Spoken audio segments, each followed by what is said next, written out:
sit back, listen, enjoy the vibe. Sip something, light it up, enjoy the ride. Cause the Sports City Chefs is on tonight. In the kitchen cooking up, they on the ride. Sports City Chefs, Chefs. Sports City Chefs, Chefs. Sports City Chefs, Chefs. Sports City Chefs. Yes, Lord, we got a brand new president. Joe Biden, we riding, I pray you heaven sent. Word from the wise, my people stay ahead of. Come on, I've been relevant, trying to survive the elements. It ain't no love in these streets, these dudes telling it. Case go from cold to hot, safe evidence. Kaboom, Sports City Chefs is in the room. Cooking up hot topics to put up on your spoon. They well in tune, blown like a flower in June. Superman verse MF Doom, the clouds loom. So tell a friend it's the Sports City Chefs again. Pay attention, tune in, we on the set again. Sports City Chefs, Chefs. Sports City Chefs, Chefs. Yeah. Cabin. Taj. Woo! Connecticut. What's going on, Sports City? It's your boy Sirius back at the helm with another edition of the NFL Free for All, man, the division edition. You could bet anywhere in the world, but you're here with the Chefs, and we definitely appreciate it. You all see, man, I'm full studded, man. I got a whole slew of guys sitting here ready to talk that divisional round. But if you know I don't do anything without my co-host, man, Barry the Villain Jordan's in the building. What we doing, my man? How we doing this evening? Villain, we here. There's a lot of cooks in the kitchen. Glad to be here. Glad to be on the show. Let's cook, man. Let's go. Man, we got a lot to talk about, man. Coming in next, man, my man Chandler is in the building, man. The elder statesman of the building. How we doing today, sir? I have my old man nap, so I'm good to go. He got his old man nap, man. Drank his melatonin earlier. He's ready to rock and roll. The 49er fan himself in the building. Breaking news Hughes, man. How we doing, sir? I'm doing pretty good, man. I'm doing pretty good. I did not get a nap earlier, and I feel like I'm as old as Chandler says he is. So I'm a little grumpy, man. So let's get this party started. You already know, man. Tim Clonica, my man, my softball guy, back in the building. The Detroit Lion fan. What's going on, my guy? How you doing this evening, sir? Man, I'm feeling real good, man. Real good. Excited to be back. It's been a long time, so really, really, really excited to be back. You mentioned last week, man, that, you know, you finally got something to cheer about with them Lions, man. So it's going to be fun talking that Lion ball with you this evening. And, you know, Thomas is in the building. What's up, TP? How we doing this evening, sir? You're talking on mute. You're still on mute, sir. It's still not working. Took off the blazer, loosened up the tie, stepped aside the kitchen. Detroit is alive. I'm going to let them hold this seat right now because it's been a couple of years now. It's been at least since 91. I remember that when this guy was in the building. I don't know if y'all know who that is. Y'all know who that is? That's Barry, man. That's Barry. Okay. That's Barry. He was in the building. I'm not playing no more. This one, everybody in the hood was like, when you see that, that's Barry. Yeah, we back now. We back. I'm going to chill. I got a lot in the clip. I feel like Wyatt Earp right now. I got a lot in the clip. Go ahead and save that, man. I'm going to let you unload that here in a minute. But Royce is in the building, man. What's going on, my guy? How you doing this evening, sir? Feeling good. Ready to go. Let's do it. All right. Let's go, man. The division round did not disappoint. We had a lot. We got a lot to chew on, and I'm not going to waste anybody's time. I wanted to start with the first game. Okay. We're having some technical difficulties with time. Let me go ahead and deal with that for a minute. Man. Okay, cool. Appreciate you. The Baltimore Ravens held serve at home versus the Houston Texans. This is the second time that these two teams have matched up, and they have yet to cross pay dirt with the offense and get a touchdown. I wanted to see how you guys thought about it as it unfolded last Saturday at M&T Bank Stadium. Chandler, I'll start with you, sir. This game really did unfold exactly how you thought it would. Tell me what makes you predict that would go that way, and what you think about it. Well, because I think the Texans don't have enough guys who know how to win yet. Mm-hmm. And I think that's really what it came down to, is you had a team in the Texans who they're not there. They're not ready yet. You know what I'm saying? It's like when that cake is almost cooked, but the center is still a little mushy. Mm-hmm. You know what I'm saying? That's really what it is, because we saw the throws that he made. He made some throws in that game. You was like, damn. You know, the kickoff return. The defense in the first half.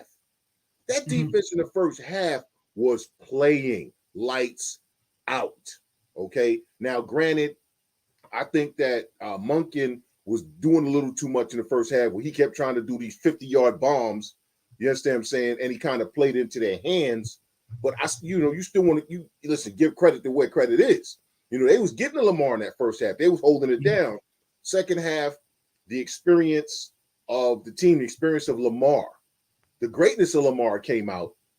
And you literally saw the divide between the teams. It's like one team was ready, one team wasn't. But listen, them Texans ain't got nothing to be ashamed of. Them Texans fans, man, the future is not the future. Listen, you ain't got to wear shades, man. You got to wear them super duper shades. You know what I'm saying? With the ultraviolet blockers and all that nonsense, man. That's how bright their future is. I cannot wait to see how the Texans go. But the Ravens, I think, are just Lamar is on a different level right now, where he truly understands who he is as a player and as a human being. And I think that's what we're seeing. Definitely. I want to double click on what you said about Lamar being on another level. And I'm going to throw that question to Timeless, man. Chandler said Lamar's on another level. All of us here probably expect him to win the MVP. Is Lamar Jackson that much better than the Houston Texans? Or was this a situation where the Texans were just, haven't grown up yet and ran into a superior opponent? Of course, this is their first year running around with Ryans and a new there's a rookie quarterback, a rookie coach. Like, everything's kind of new. They're in new waters at this point in time. And Lamar has a point to prove, man. They saying he's an excellent player, but he can't win games in the postseason. So, of course, he had a chip on his shoulder, and they did it with a lot of time off. Like, they had the bye week and been stumping everybody from, I want to say, like week 6 on. It took care of business after I think they lost to your guys, the Steelers. I think it was one of them games, and they lost to the Colts too. But other than that, they've been take care. They had to sit people in the rain to lose a game. Like, that's what it really was like. And they're doing this without Mark Andrews. I think he's going to be due back soon. If they get all their pieces, it's a juggernaut offense to deal with, let alone the one thing about Baltimore that's puzzling for a lot of teams around the NFL is their defense is fast everywhere. From the secondary to the second level to the front line, they got speed from Queen. The linebackers make plays like they could get to after your quarterback no matter what. So it's like you're making quarterbacks making erratic plays. So that's the tough part, that Houston ran into a buzzsaw that got a point to prove in the AFC altogether and trying to catch the champ, the Chiefs. Yeah, I feel you. Tim, I'm going to throw this at you, so I'll give you the opportunity to talk about it. The Houston Texans surprised a lot of people this year with how far they went. They ran into a buzzsaw and the Baltimore Ravens as the 1 seed. Did this game kind of shape up the way you thought it would, or were you surprised by anything you saw Saturday? No, I pretty much thought that's the way it was going to go. I mean, Baltimore is the most complete team in the playoffs right now. I mean, top to bottom, from offense, defense, special teams. I said that last week, and I stand true with that. Lamar is on a different level, and people forget that this offseason, you look at what happened with him and the franchise tag, and people saying, oh, not good enough, not paying him, not going to do this, all the way to the point of, what was said about, oh, he's got his mom negotiating his contract and all the negative stuff that was said about him. I mean, you gave this dude a billboard of bulletin board material, like top to bottom. I mean, if there was anybody out there right now that has the most to prove this year, as far as one player, man, it's Lamar. He's and he's doing it. To his credit, he's doing it. Not bad for a running back who can throw the ball. Isn't that what it was? A running back who can throw the ball, or a guy who needs to be a receiver. Not bad, right? Yeah. It's funny. No power. I'm not sure what's going on with the technical difficulty. I'm not sure. No power. Somebody's got to charge their mics. Somebody got to charge the mics. Power. I was thinking every time you guys go to talk, it does that. Okay, it may have been me. Who knows? But breaking news, I'm gonna come to you next, sir. No power. No power. Definitely not me. It is definitely not me. So breaking news, I'm gonna come to you next, sir. This Baltimore Ravens Houston Texans team, this Houston Texans game, kind of lived up to what we thought it was. Did anything surprise you as this game unfolded?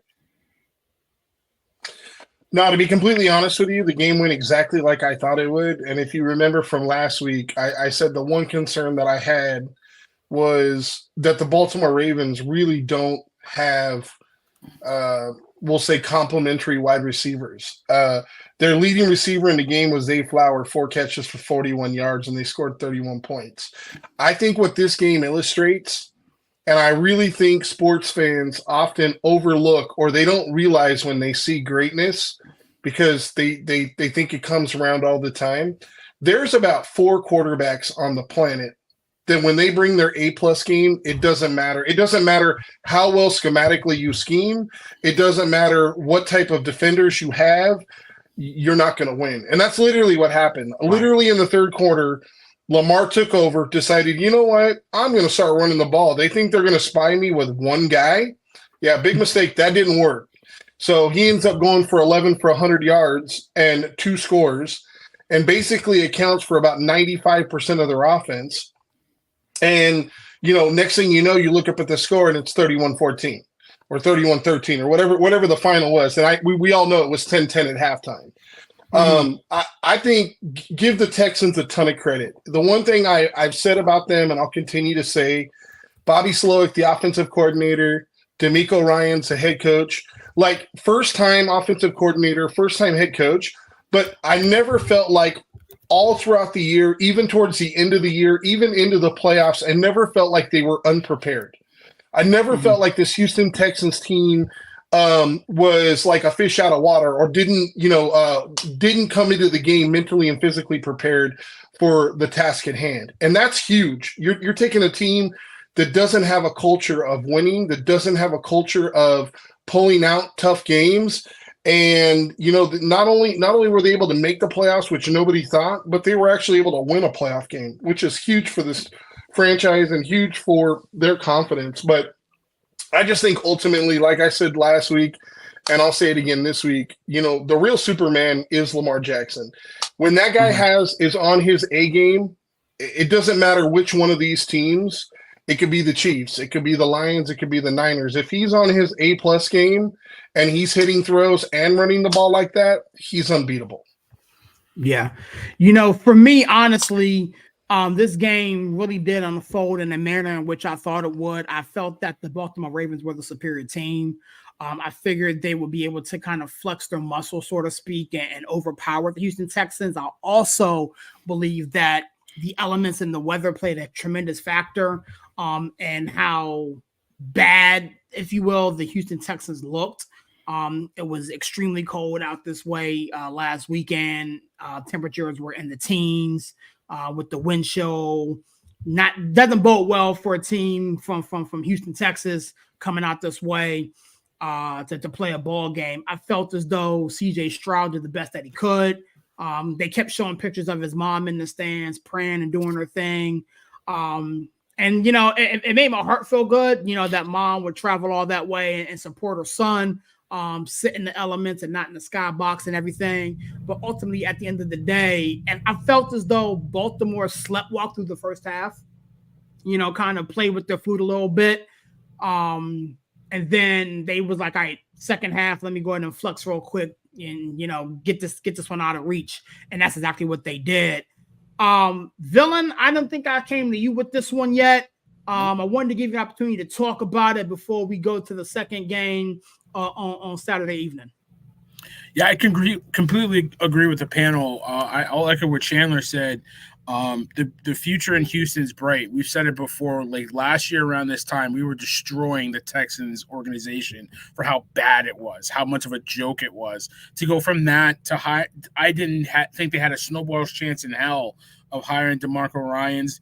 He comes in, he changes the culture. They hit on their 2 number 1 picks in Anderson and CJ Stroud, and you got arguably defensive player of the year and our offensive rookie player of the years, right? Both of those kids, unbelievable rookie seasons, right? So a lot of props to them, but they showed their age.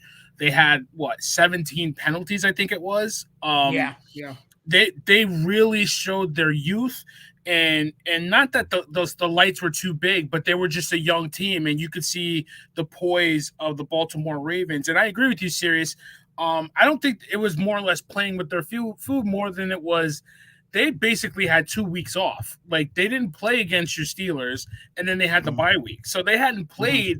The last time they played was when they beat the crap out of the Dolphins, right? That's the last time they had played a real meaningful football game. So they looked like that a little bit. But then that second half, they put their foot to the pedal and they took off.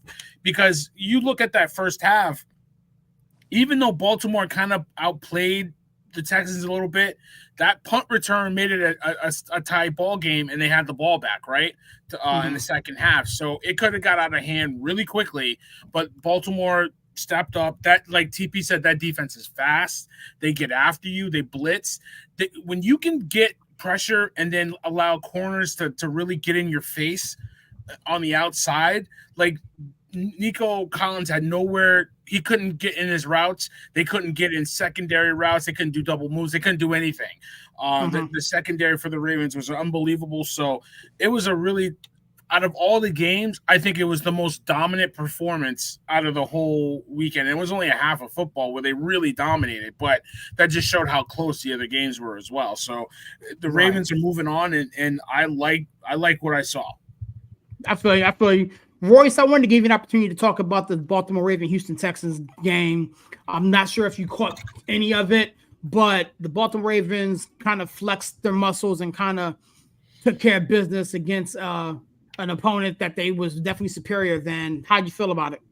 Well, it's absolutely the tale of two halves, right? Halftime's 10-10.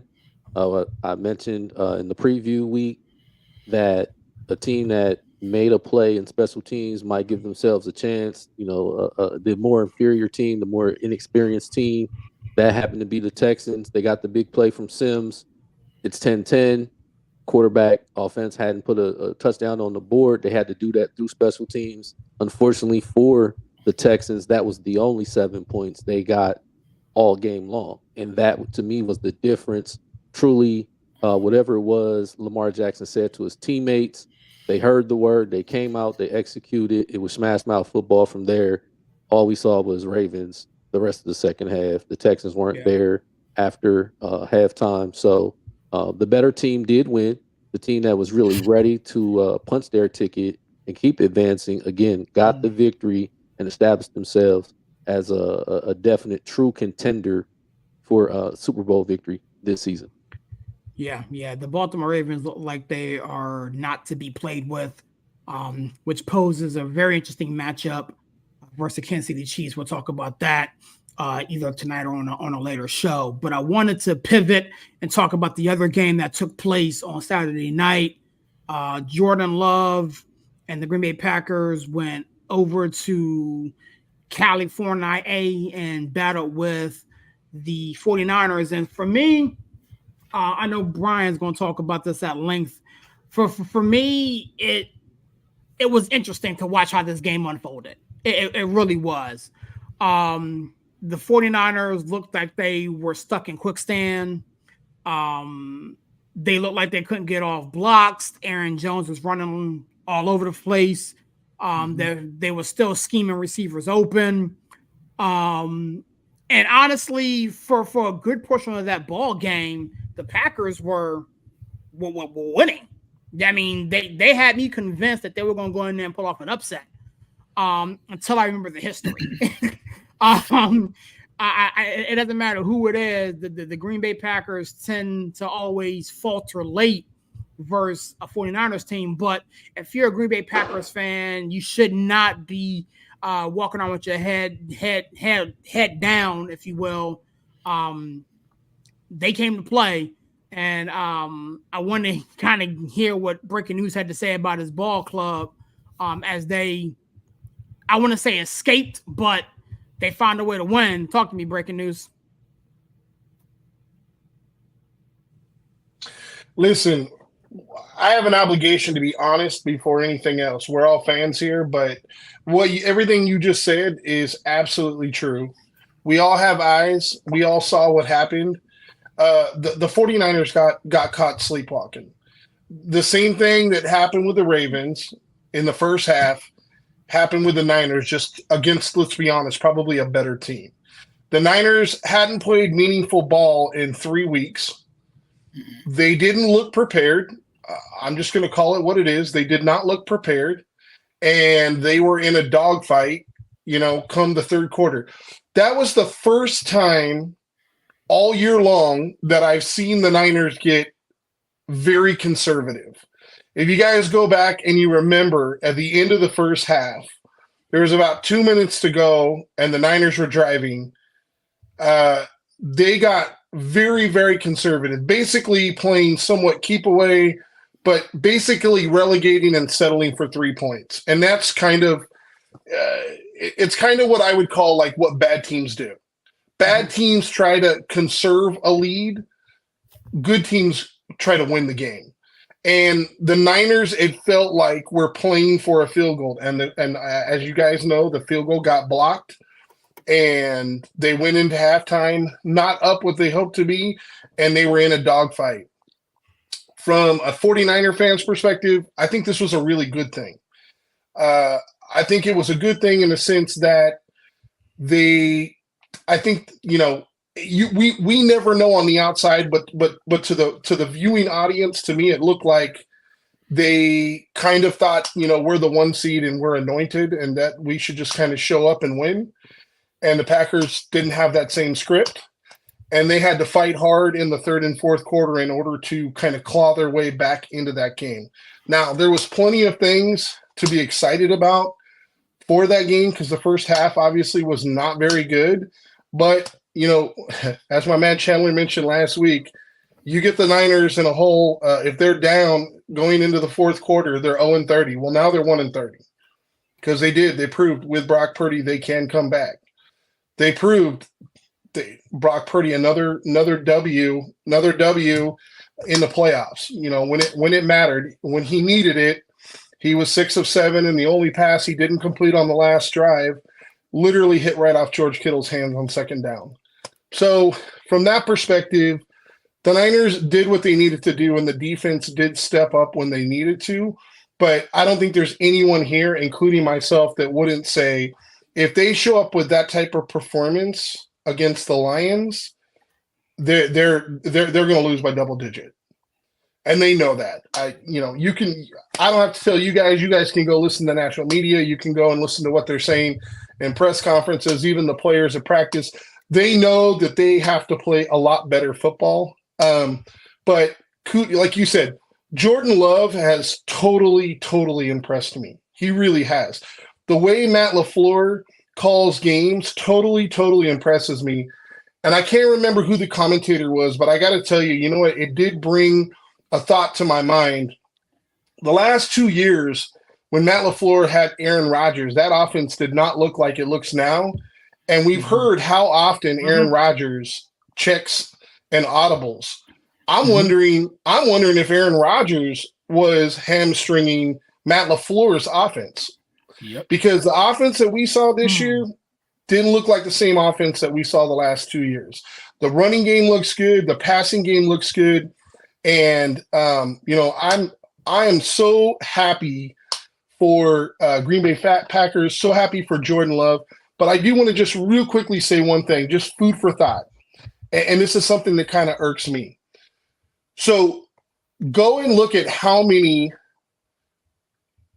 wide receivers have been drafted in the first, second, third, or fourth round for Patrick Mahomes and Lamar Jackson over the last 6 years.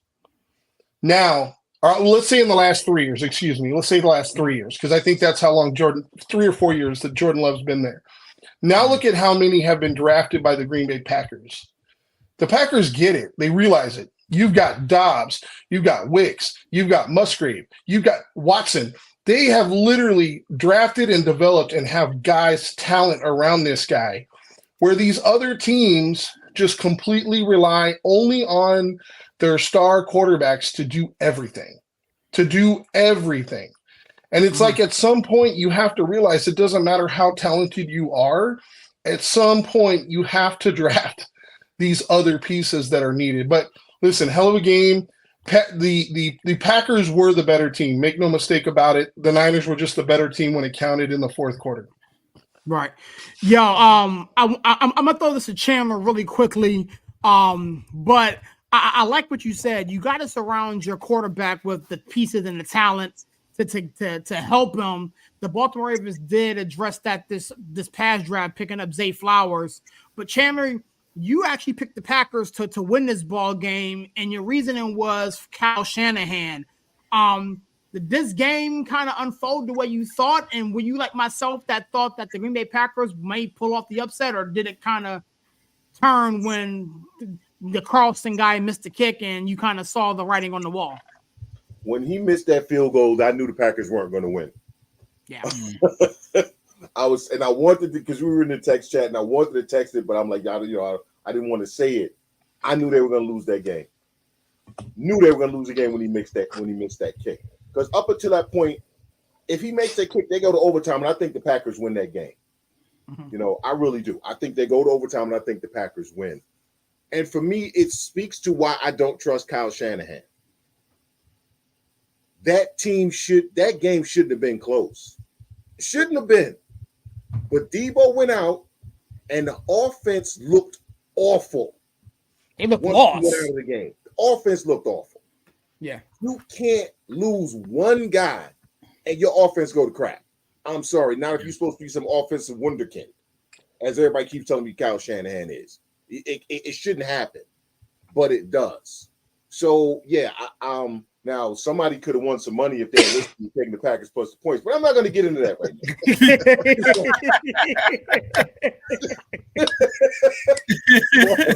now.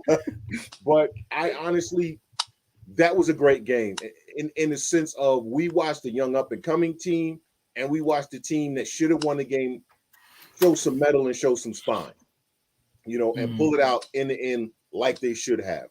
But yeah, when Carlson missed that kick, man, I was like, you got to be kidding me, man. I'm going to have to listen to Brian telling me, damn Niners one more week. And here he sits. Villain, I'll throw it at you, sir. The 49ers escaped by the hair of the chinny chin chin. I want to spice this up a little bit and let you answer your question. Did the Packers lose it, or did the 49ers get lucky and win it? I think the Niners got lucky.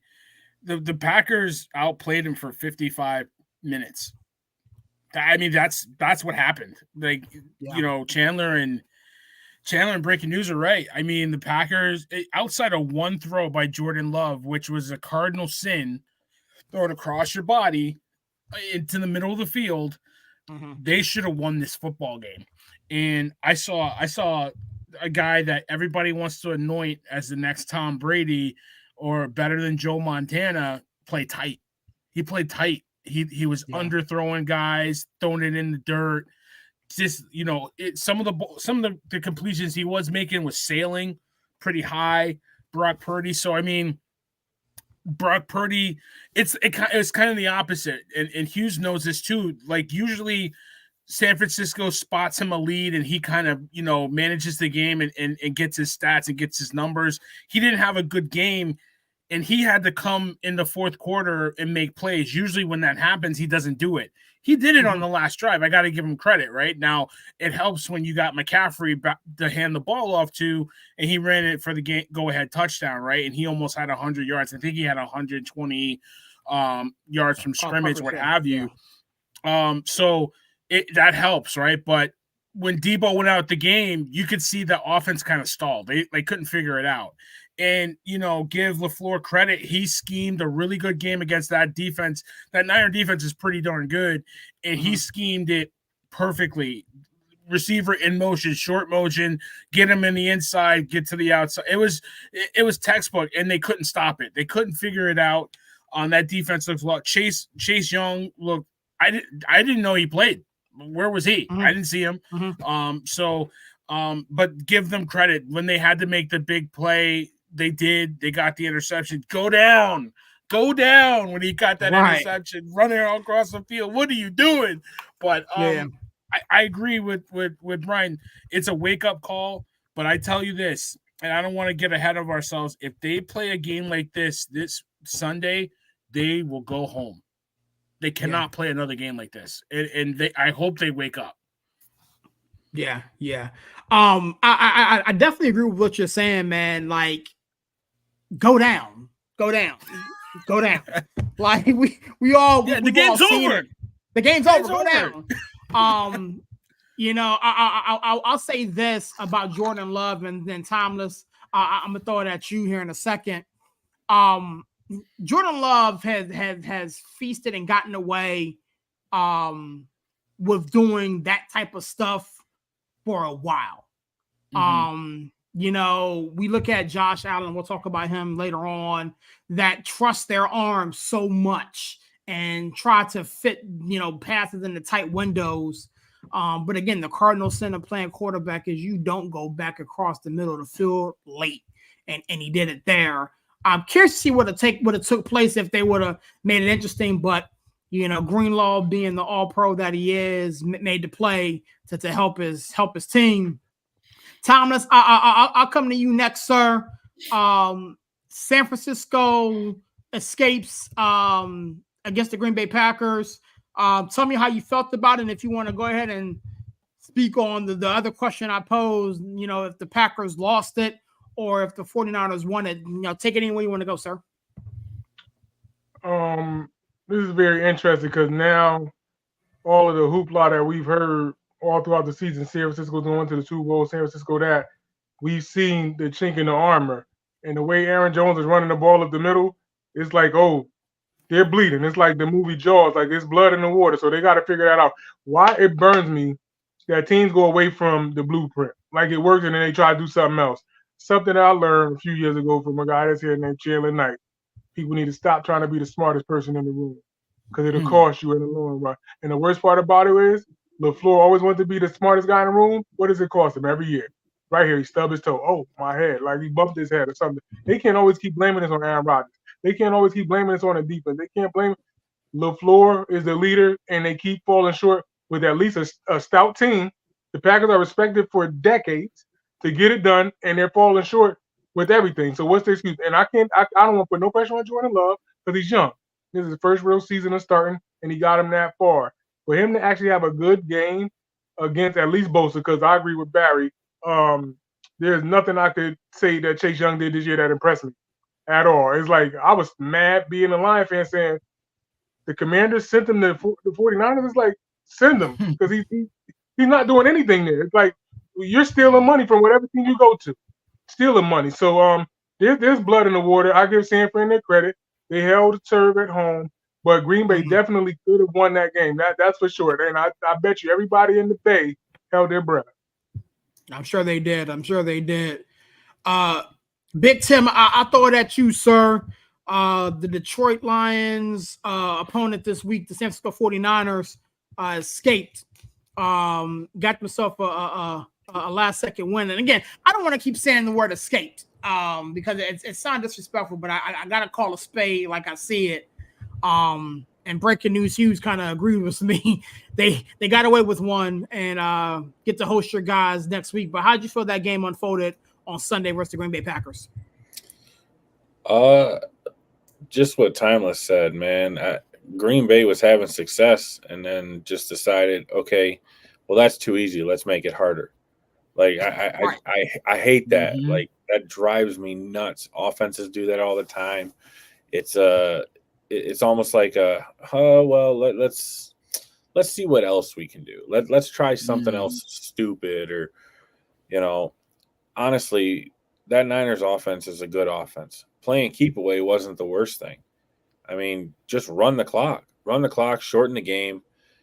I think that, I won't say they escaped, because at the end of the day, this is playoff football.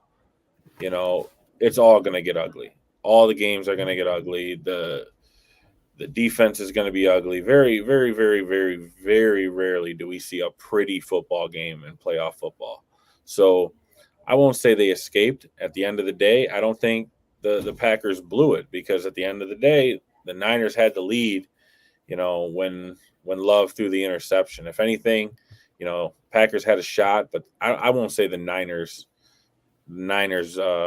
escaped, and I won't say that the Packers blew it, because the Niners did what they needed to do to win the game. And at the end of the day, nothing else matters in that stat column other than wins and losses. Right.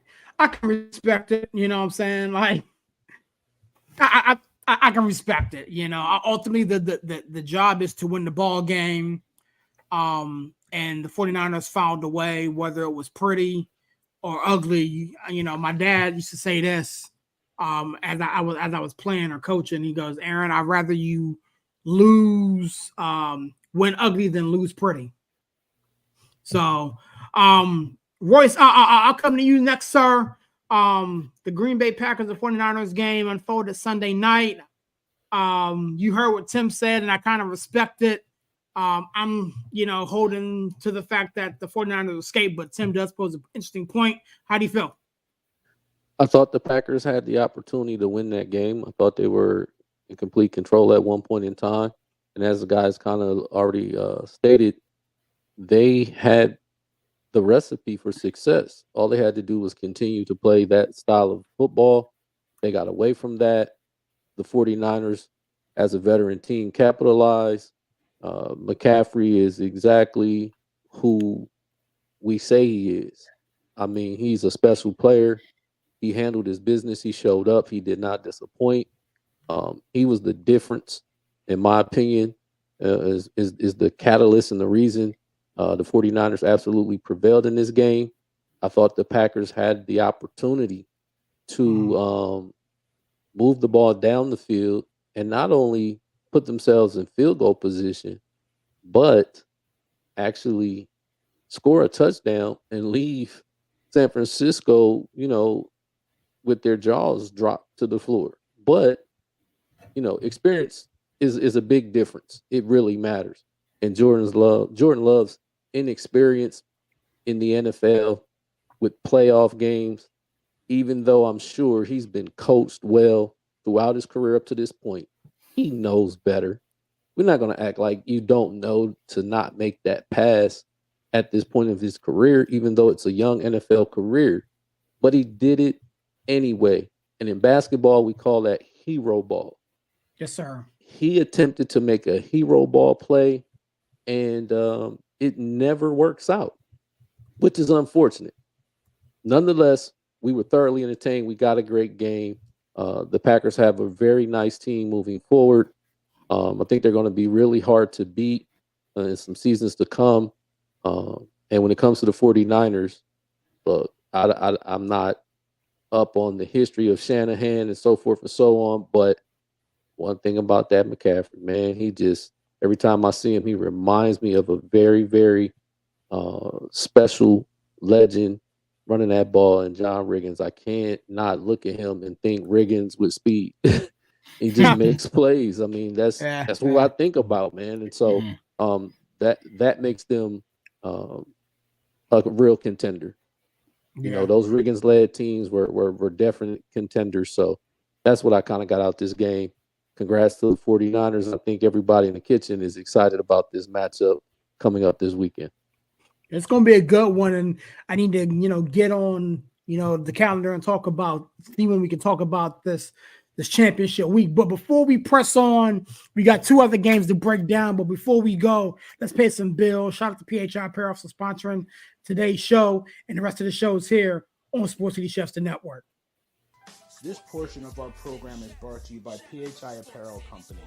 PHI Apparel Company provides unique designs and high-quality clothing for the great fans of the Philadelphia area. With their original designs for all, there's no doubt that you'll stand out in the crowd.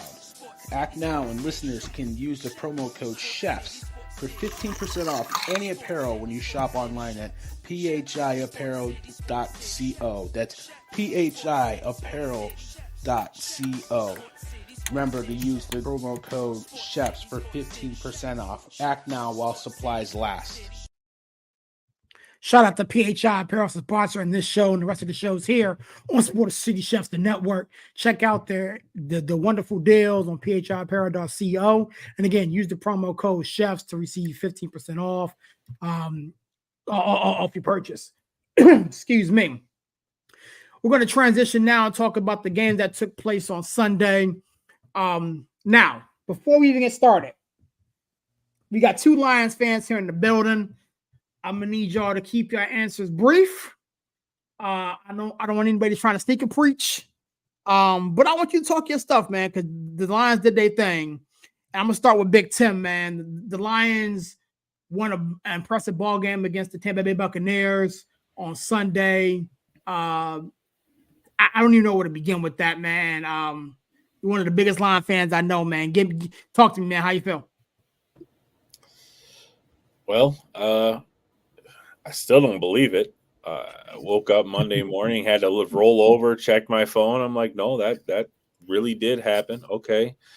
You know, all in all, I thought we played well. I don't think we played, A1 football. And, at the end of the day, Baker did exactly what Baker does. He kind of shelled up in that game. You could see the pressure. When they blitzed and they got close to him, it was all over. And, just to run it back on the whole comments about the Packers, same thing with the Lions. Like, why did we stop blitzing him? Why did we not bring pressure more? We weren't getting home with 4, and we're just sitting back and playing coverage, and we keep giving up these 3rd down and 12s and 3rd down and, 14s, and we're giving up first downs on them because we're sitting back and playing coverage. We ain't got that type of secondary. Somebody get to the cornerback. I like what we got going on with Branch and Melifonwu and those guys being able to come off the edge as a blitzer, and they're getting home. I mean, way more than they probably should be. I'm willing to live and die with that. This secondary is awful. I mean, God. Cam Sutton is – I don't even know. I'm running out of words, man. I tried to tell y'all about him. I tried to tell y'all about Cam. Yeah, I blame the Steelers. They ruined him. That's it. Like they ruined him because, I was sort of excited. I'm like, dude's solid. That's all he needed to be was solid. But I think it was the first pass play to Mike Evans. He's looking on the inside, and Mike Evans is chilling on the outside of the numbers. I'm like, what are you doing? And then I don't know if he forgot how tall and how strong he was with the press and the jam at the line of scrimmage that Mike Evans just flicked them off to the side, like, get off me. And it's just brutal. I mean, he was responsible for even letting the Buccaneers stay in this game. Other than that, I thought the Lions played well defensively and came up with big stops again in the second half. They did what they did, week 1 of the playoffs, and they locked it down. They made great second half adjustments defensively, I thought, to really, second half adjustments defensively, I thought. Okay. All right. I don't know if we got an echo, but we'll figure that out. Thanks so much, Tim. Timeless. I don't even think I need to tee this up for you, sir. Lions got it down. You rocking the Barry Sanders joint today, so you feeling some type of way. You came on the joint singing. Talk to me, man. How you feel? I mean, we still got a game, but we got 2 games to go. However, 2 games, we still got to handle business out in California. But, since I brought Detroit with me, I brought Tim with me. He's from Detroit, man. He's from the Mid. What up, though? I gotta tell that to people in Detroit. What up, though? If y'all don't know the slang, get out there. Y'all know the code. But he's the guilty conscience, the bad side. He be Eminem, I be Dr. Dre, right? So he talk about the bad, I'll talk about the good. I remember back in April, everybody sat there in their living rooms like, will the 12th pick the Detroit Lions select Jahmyr Gibbs? Everybody said, what the heck are they doing? Oh my goodness. And everybody like, how did they get this guy? What are they talking about? How did they get him? The dude's explosive. So he's so fast. Winfield had the angle on him. He taking off on him, looking at him like, if you want to play catch, we can go get it. We can go get it. I'm gone. He should have threw the deuces up on him like how Tyreek did him. And then, like, I feel like success all throughout the season, even though everybody knows his name, is not household yet. Sam Laporta, if I meet you, you probably got to be one of the best rookie seasons I've ever seen in my life. Like, built for the big game, having a hyperextended knee, coming back with the brace for 2 games, still performing a decent amount on the field. And probably the hero in Detroit, Michigan right now is Frank Ragnow. Buy that guy a beer or a steak or something. He's our all-pro center. However you look at it, he got his knee rolled up. He's supposed to be out of there. Barry knows what it's like to play with a rolled up knee. That hurts. It's not cool, believe me. And he came in there in a playoff game up against Vita Vea and all of them and balling. So you got they pick on Detroit on the defensive side of the ball. The ultimate compliment I could give to Detroit right now that everybody been talking junk for the past couple of years, Jared Goff. Yeah. Picture 65,000 people screaming your name, and they know about Detroit for one thing, that offense. Who says hike? Period. I mean, St. Brown is a monster. Don't get me wrong. If y'all keep disrespecting Amon Rod, and hey, I don't know. He's all pro. Sorry, y'all say he can't make the Pro Bowl, but he's an all pro. I don't get it. Like, y'all tell me how the bias that these people have. But it's another conversation. But they want to discredit everything they can. It's like, we got to keep proving to these people that we got to get it done. Sunday will be the ultimate. That's all I got to say. Yeah, man. It's going to be interesting to see how that game plays out. I personally felt as though, even though the game was close, I felt as though Detroit never lost control of the wheel. I just always felt watching that game unfold on Sunday that Detroit would find a way to get it done, even though, again, Cam Sutton, know him personally, he gets cooked more times than any, DB I know, maybe besides Artie Burns. But ultimately, man, I just felt as though at some point Hutchinson and that defensive front would generate some type of pressure, move Baker Mayfield off his spot. And once Baker Mayfield gets happy feet, he starts turning the ball over. Again, another situation I know personally being as though he got drafted to Cleveland. I'm still a fan. The connection is what it is. But Villain, I'll come to you, sir. The Lions, hold serve at home. The score would indicate that this game was closer than it should have been when, Detroit went up by 14 or whatever. I was like, yo, it's a wrap, and it kind of unfolded in that manner. How'd you see that thing playing out, man? I texted Ty. I said, it's it. It's it. It's going to the next round. And Ty was like, no, not till it's over. Not till it's over. I couldn't text him. I had to because I knew it was over. I knew it was over. Here's the thing. Last time I texted him something about it being over, he comes on the show and starts talking about how I'm a Lions fan. So I refuse to text Ty in the middle of any game anymore. I'm not doing it. I'll let you do it, sir. But go ahead. I'm sitting down here in my basement with the little villains and my star, and I'm just screaming, rooting for the Lions, man, because it's just a great story so far. I mean, me and TP and you, Aaron, we all were talking back and forth and going crazy, especially at the beginning of the season. I said, after that Packers game at the end of the season last year, Sunday night, I expected the Lions to win this division and get into the playoffs. And I would not accept anything less. I saw the talent that TP had been screaming about, and it was here. It was time, right? And then going into the draft, I'm like, why the hell do you spend that first-round pick on Jahmyr Gibbs and 110 all-purpose yards later in the division round, you see why that kid is fast. That kid is electric. They could not stop him. And with that offensive line, one of the linemen that swell, right? Whatever that you didn't like. Yeah, Penei Sewell. I told you that's the pick. That was the pick. And that line is unbelievable. Renal, to your point, TP, Peter Vea is a big guy. Vea is a big guy. And to get that push on the offensive line on a bad knee, that is the Lions season right there.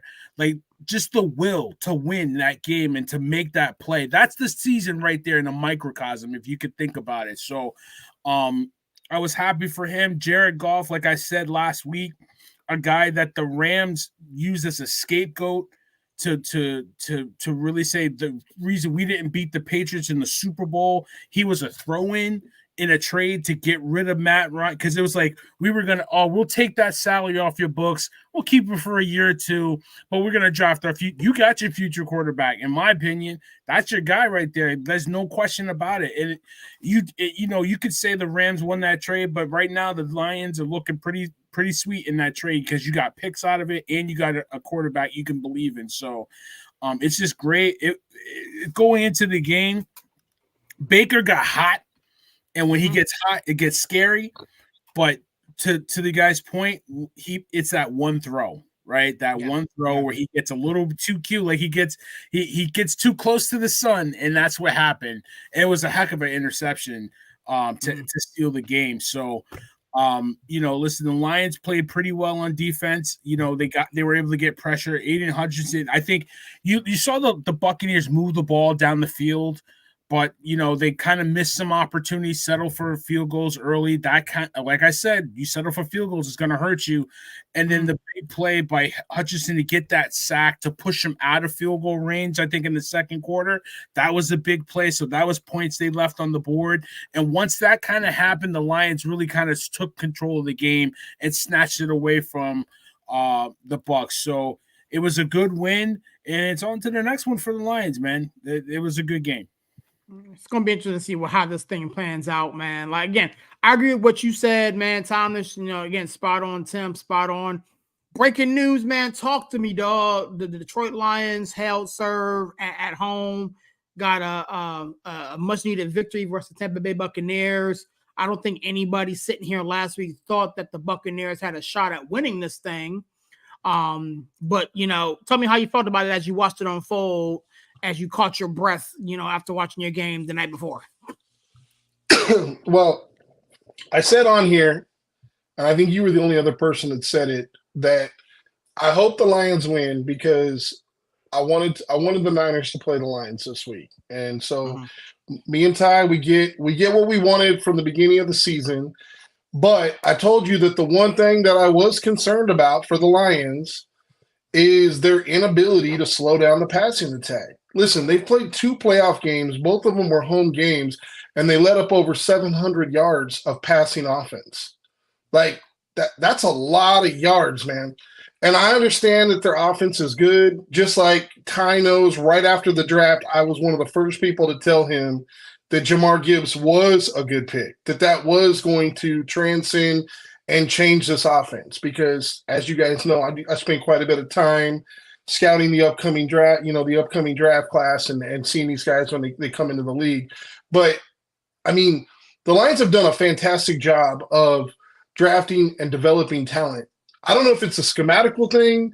I don't know if it's, I don't know what the key cog is. Like, you could say it's Cam Sutton, but I don't think it's just Cam Sutton. I'm going to tell you what I think it is. I think that the Detroit Lions are so hell-bent on making sure that teams, for lack of a better term, don't get easy yards on the ground. They're the number 1 team in the league on yards per carry, 3.7 yards per carry. They also are the team that leads the league in sending an extra man more than any other team for run gap assignment, meaning 5 or more guys.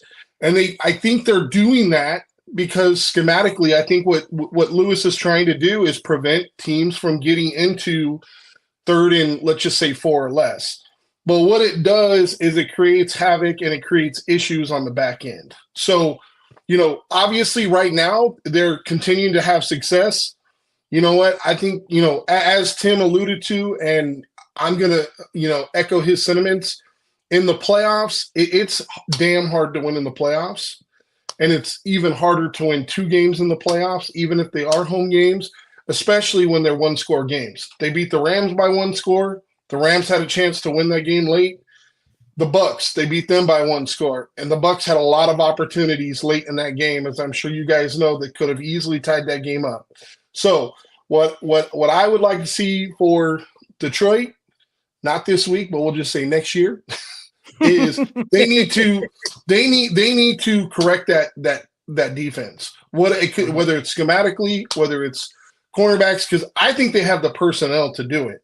I don't think it's a personnel issue. I think it is a schematical issue, personally. But they give up way, way too many yards. Way too many yards. And what that translates to is their defense is staying on the field way longer than they need to. Realistically, they just staying on the field way, way longer than they need to. That didn't bite you when it came to the Rams. That didn't bite you against Tampa Bay. But when you play better teams, it absolutely could. But kudos to Detroit. And you know what? I'm just going to say this. Good luck on your first road playoff game in some time. And I love the Lions fan just to look up the last time you guys won a road playoff game. That'll be an interesting little fun fact for you guys. I'm just going to let you know none of us in this room were alive when it happened. Yeah, man, it's going to be fun to see it all shake down on Sunday. But I'm going to pass the ball to my man Chandler up there. Detroit Lions and Tampa Bay Buccaneers unfolded on Sunday afternoon, just as you got out of church and you just got done with your little afternoon nap. How'd you think it felt? Did it shake out how you thought? Yeah, okay, first of all, we got to start getting people's names right. It's Dan Campbell, not Dan Quinn. It's Jameer Gibbs, not Jamar. And it's Amon-Ra, not Mumra. Okay? We ain't playing Thundercats here. All right. But we I'm gonna be honest. I heard the first 2 channels. I didn't hear nobody say Mumra, but that was funny. I just threw that in there. I had to throw it in there now. You don't have to go. You don't have to talk. You could move. That's it. We're good. Thundercats. Ho! That's definitely gonna. Hey, that's definitely gonna be a TikTok clip, guaranteed. Yeah. No doubt about it. There were 2 people I told you that would be the cause of the Buccaneers losing. Their last names were Mayfield and Bowles. I told you that Baker Mayfield's going to throw you 3 balls. They caught 2 of them. Now, the Detroit cornerbacks, maybe they go. I know Dick LeBeau's 86. Give him some HGH, something. Get a damn corner who can actually cover. Dick LeBeau at 86 years old could probably still cover better than any of the corners right now. And for those that don't know, Dick LeBeau is one of the best cornerbacks in the history of the Detroit Lions. Yes, sir. Okay, for y'all that don't know. But Baker did what Baker does, which is give the ball away. And Todd Bowles, even after the interception, had an opportunity. He had 1 timeout left. Okay? The Lions, for whatever reason, didn't really burn the clock right. If you call the timeout and make them try the field goal, even if they make it, it's an 8-point game. You got 39 seconds. Who's to say what happens? Instead, he put it in his pocket and said, well, we wouldn't have got it anyway. I'm sorry, what? This ain't the first time Todd Bowles has kept timeouts in his pocket in a game. Listen, give your team a chance. I don't care if it's a Hail Mary from 70 yards. Stranger things have happened. I'm just saying. So it turned out exactly like I thought it would because Todd Bowles was the coach and Baker Mayfield was the quarterback. But listen, Detroit, okay, go dig up Night Train Lane. Go dig up Lim Barney. Like I said, give Dick LeBeau some HGH. Y'all better learn to cover some damn body because it's going to get ugly. Yeah. I wanted to double click on that as I threw it at Royce. There was a lot of questions about what Todd Bowles did late in that ball game regarding the timeouts and play clock situation, and the conspiracy theorists are going crazy. As a matter of fact, my man said he quit on the Bucks. You know, I can't argue against that, to be painfully honest with you, Tim. But Royce, give me your position on how that game unfolded, and if you want to elaborate on what Tim posted in the comment section, or what Chandler alluded to, be my guest, man. I have questions I need answers to. I thought this game was a test of character for the characters involved, from the Mayfields to Bowles to Gibbs, Goff, Amon-Ra, St. Brown, like everybody. Every character was being tested. His character was being tested. Was he going to show up and be better than what he was seen as, or was he going to just be who he's been to this point? Some guys passed their test with flying colors, and others failed the test. We see it in the result. Baker did exactly what Chandler told us he was going to do. Chandler sat here last week and told us Baker Mayfield was going to give the Detroit Lions 3 opportunities. He gave the one very early. Took him a while to give up the second one, but 2 out of 3 ain't bad if you're a Detroit Lion fan, and you were waiting for that, and it came. When it comes to what I think about where the Lions are right now, I get it. The secondary is suspect, but I feel like they passed the test as Brian was breaking down, what they're able to do in terms of, stoppage of the run and where they rank in the NFL with that. Clearly, the character of the team in the locker room is being tested. Do we have confidence in this secondary? Will we continue to believe in one another? Will we fight for one another? Will we play for one another, regardless of how close it is? Look, I don't care if anybody's within a one score, whether that be a touchdown or a field goal. It's still sports. And last I checked, most American sports, if you're ahead by 1, when there's nothing left on the clock, you are the victor. That being said, we might be surprised to find out that come this upcoming Sunday, the Detroit Lions just might have the San Francisco 49ers where they want them. And I'm not trying to get into a preview, but I'm just trying to explain myself. What I mean by that is I would much rather the 49ers feel like they could pick the Lions apart as a viewer and attack through the air than hand that ball off to McCaffrey. Because if they let that man chew clock all day, it could be tough. I mean, it could be hard to come from behind, right? So who knows how things set up and why they set the way they do. The Detroit Lions are a great story. I thought it was a great game. I look forward to it. I'm definitely looking forward to this Sunday and all the matchups. Hey, Sirius, real quick. Talk to me. Just a quick point on what Chandler mentioned, and I appreciate him bringing it up because it's something that nobody brought up, and I forgot to mention. But the end of the game with Todd Bowles is really despicable if you think about it, because so 2 things happen here if you think about it, right? So number one, the Detroit Lions did make a mistake. They hiked the ball about 13 seconds too early. We all know that. You know what? You're excited. You've got an opportunity to close out the game. But as Chandler alluded to, calling a timeout immediately after that, even if they score a touchdown, is going to give you about 30 seconds to win the game. Now, flip this game around. Think about Dan Campbell. See what I did there? I didn't even say Quinn. You got the name right. He would go for it 4th and 40 on his own 1-yard line with 1 second to go. Like there's no kneeling the ball. He's going to fake punt with his water boy. Like he'll figure out a way. And it's like, it's just such a polar opposite in styles. And you know what? I try really hard not to chastise the guys like Bowles that are the strong, kind of quiet type, right? Because Tony Dungy is like that, but I think Tony Dungy is a hell of a coach. And I think a lot of people get on him because they assume, when you're a strong, quiet type, that means that you don't care. The issue is Tony Dungy is a master of schematics. I feel like Todd Bowles just completely whiffed the scenario there. It is the playoffs, boys. I don't care. You know what? I've said this before.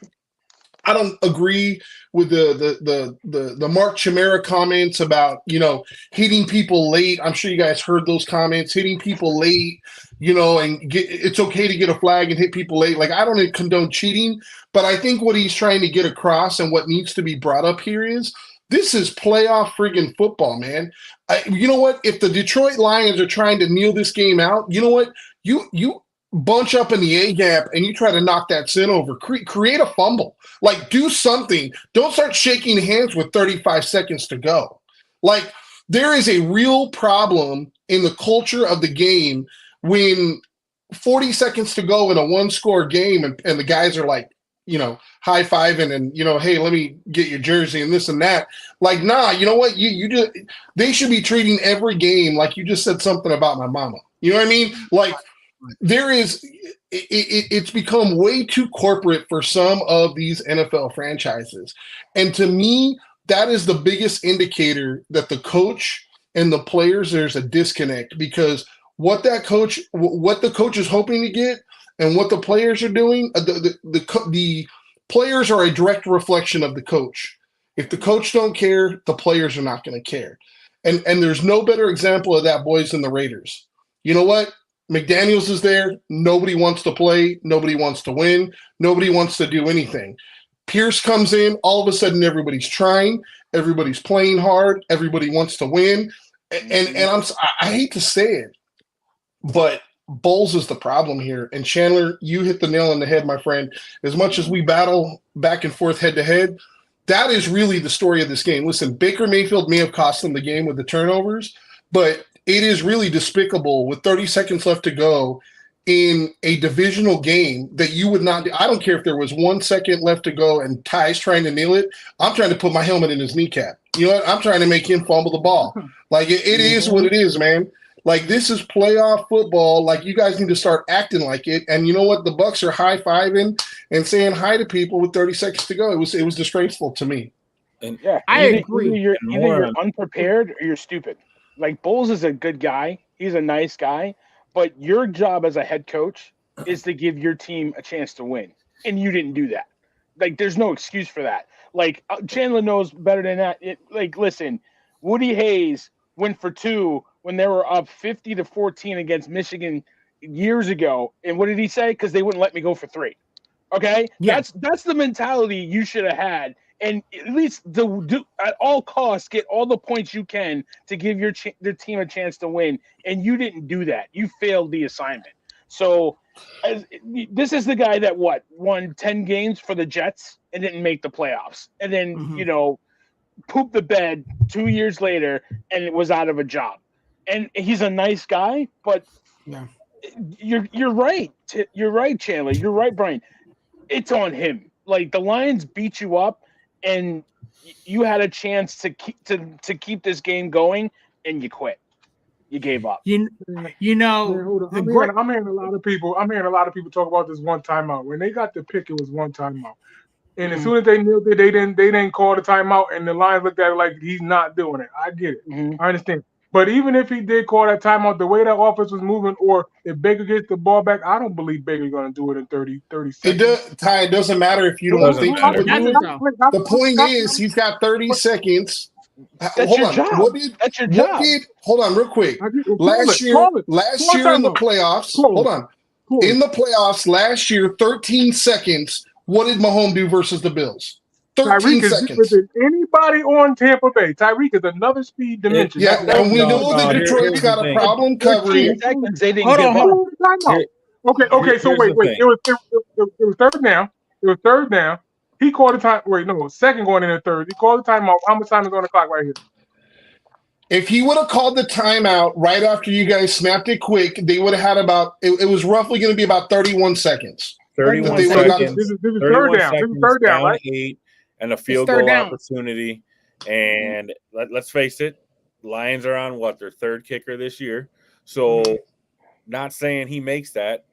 Does Campbell ain't going for that on 4th and 10? Are they punting that? Are they taking a long field goal opportunity? Bottom line, I coach for a living. It's what I do. I would have parents like I'm coaching 16U travel ball. I would have parents lighting me up if I didn't exhaust every resource. That's what I'm not saying. Get eliminated. And this is a professional football team with $1 million coaches. You have to exhaust every opportunity. Detroit screwed up. That's on them. That's not your job to let them off the hook. It's your job to go after them for blood. I have a saying for it. It's too many LeBrons, not enough Jordans. That's the way today's game is played. Everyone wants to be everybody's friend, and that's not the way it used to be. And Bulls let us off the hook on that. He really did. And he was asked about it in post game, and he said, well, they would have just kicked a field goal. Do you know that? Yeah. Do you know that? How do you know that you how do you know block that? field goal? It takes a funny bounce, and you got one of your guys rolling down the sideline. And I mean, and even if you Alabama, make it, Auburn, the Iron Bowl, and even if you make it, Tim, like you said, let's say they make the field goal. How many times have we seen already in this playoffs, a la the Houston, Texas versus the Ravens, where a kick gets returned for a touchdown? Like to not do nothing to me is just inexcusable. I'd have like Chandler said, like it's one thing to get out coach. It's a whole nother thing to just quit. Be like, you know what, I'm done coaching this game. I'm resigned to losing. Like, I don't care if there's 1 second on the clock, you still got a chance. Hey, Royce, talk to me, man. You had your hand up. Talk to me, dog.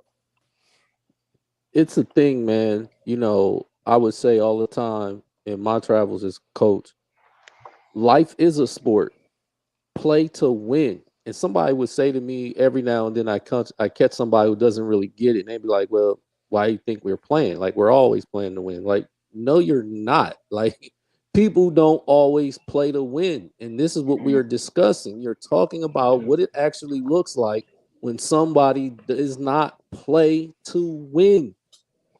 Until there are zeros on the clock, you must play to win, regardless of the score. Herm Edwards said that. They do it. They do it in every sport. Guys get mad in basketball when somebody keeps on scoring and they're down 15 or 20. If you didn't want me to keep trying to score, you should have never got down by 15 or 20. Don't get mad because I'm not holding the ball for the last 30 seconds. Same thing in football. We all know you don't end the game with timeouts in your pocket. Are you collecting them? Are you taking them home? Are you going to hang them on your wall or something? That's a no-no. Everybody knows that here. So it's a real deal to drive the point home to all our listeners, to all the fans. Shout out to Tim for, being an example to the kids and the parents in his circle as a coach.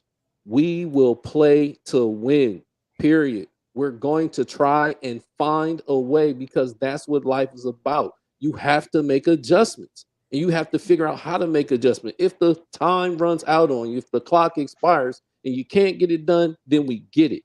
But to not try, that's like I said, it was a test of character for all the characters involved. And he failed his test. I want to know if he get fired for this. I was going to say, you got to don't know after that because it's culture. I don't know how you bring him back. Yeah, that's culture. Tampa is not interested in winning football. I'm just going to keep it 100 with you guys. They're not. You know what? They're happy to make the playoffs. They weren't even expecting to do that this year. You know what? Tom Brady only went there because Arians basically begged and pled to get them there, which is why they won a Super Bowl. They're not interested in winning. Think about this.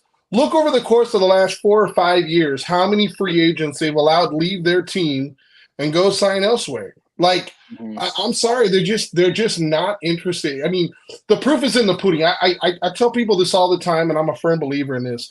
Don't judge people by what they say to you. Judge people by what they do.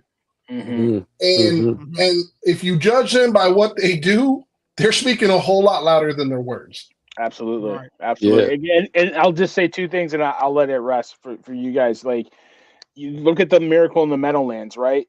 You make them snap the ball because look, Herm Edwards returns that kick after, not that that snap, that fumble, right, in the Meadowlands years ago in the 70s.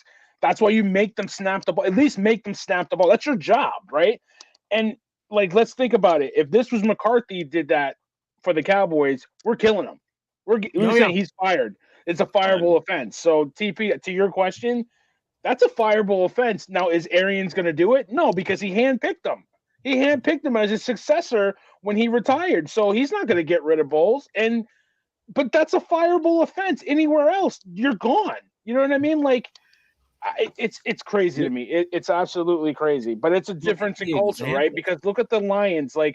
They had absolute faith in Dan Campbell, especially into last year when they got off to a bad start. And they built a culture of saying, no, we're sticking with this guy. We're going to win with this guy. And, they're seeing the fruits of that labor now. You look at the Bucs. This is where you're headed, man. It's a fireable offense for me. Hey, real quickly, not to get off and go ahead. Go ahead, Chandler. I was just going to tell you something else. Go ahead. I was going to say, when you guys talk about Tampa, keep in mind that the Glazer family is more interested in Manchester United and selling shares of Manchester United than they are about winning with the Tampa Bay Buccaneers. That's right. Because right now, by bringing Bowles back, and they've already said they're going to bring Mayfield back, what you're telling me is you're okay with mediocrity. Absolutely. Yep. That's what you're telling me. You're telling me you're okay with filling the stadium. You're okay with being just good enough to win a game in the playoffs. Mm-hmm. And that's it. But you know what? Let's go worry about Manchester United because we need to keep selling shares so we can make that money. Yep. Yo, mediocrity is a real thing in professional sports, regardless of what sport we're talking about. You see it all the time, guys. Like the owners just get to those places where it's like, all right, how much do we have left? What are we spending? What's the current payroll? What's the cap? Who do we have under contract for how long? Is this serviceable? Where will that put us? How many picks can we get? Blah, blah, blah, blah, blah. And it's just doing business, my guy. You know what I'm saying? And so they get through until they ready to turn their, attention and their heart back to it. And then they say, okay, now the window's right for us. Maybe we'll go for it. Let's really pursue winning something. Otherwise, it's like, let's keep selling the fan base, get the merch, get the tickets, and we're out. Yeah.